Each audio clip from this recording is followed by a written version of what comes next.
রাঙামাটির পাহাড়ে পাহাড়ে শোভা পাচ্ছে সূর্যমুখী ফুল। পাহাড়ের কৃষকদের কাছে দিন দিন জনপ্রিয় হচ্ছে সূর্যমুখী ফুলের চাষ। খরচ কম ও বেশি লাভের আশায় কৃষি বিশেষজ্ঞদের পরামর্শে বিকল্প চাষ হিসেবে সূর্যমুখী ফুল চাষে ঝুঁকছেন রাঙামাটির চাষিরা। রাঙামাটি থেকে মনসুর আহমেদের পাঠানো তথ্য ও ভিডিও চিত্রে সৈয়দ অদিতের রিপোর্ট। বান্ডেল থাকলে প্রতি সেনমানিতে টাকা বাঁচবে।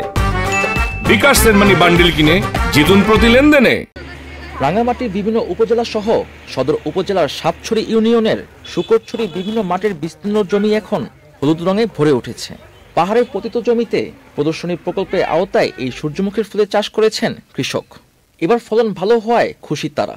আবহাওয়া অনুকূলে থাকলে 1 বিঘা জমি থেকে 8 থেকে 10 মন বীজ এবং প্রতি মন বীজ থেকে 17 কেজি তেল পাওয়া যাবে বলে আশা করছেন তারা। বহু লাভবান হয়েছি। আমি ডুলি বুড়াই তেল বানাবো।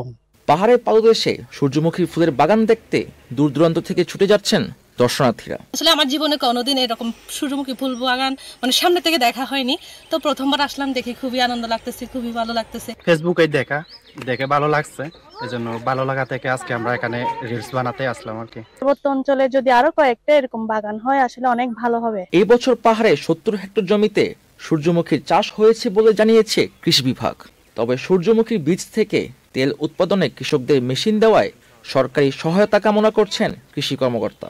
বিভিন্ন প্রকল্প থেকে এখন আমাদের যে মেশিনগুলো আসছে, এই মেশিনগুলো দিয়ে আমাদের কৃষকরা তেল নিষ্কাশন ক্ষেত্রে বিব্রতকর পরিস্থিতিতে পড়ছেন এবং প্রতিটি ইউনিয়নে যদি একটি করে তেল নিষ্কাশনের যন্ত্র দেওয়া হয় তাহলে আমাদের কৃষকদের জন্য অনেক উপকৃত হবেন। দেশে ভোজ্য তেলের সংকট নিরসনে কৃষি সম্প্রসারণ অধিদপ্তর থেকে সূর্যমুখী চাষে কৃষকদের উৎসাহিত করা হচ্ছে।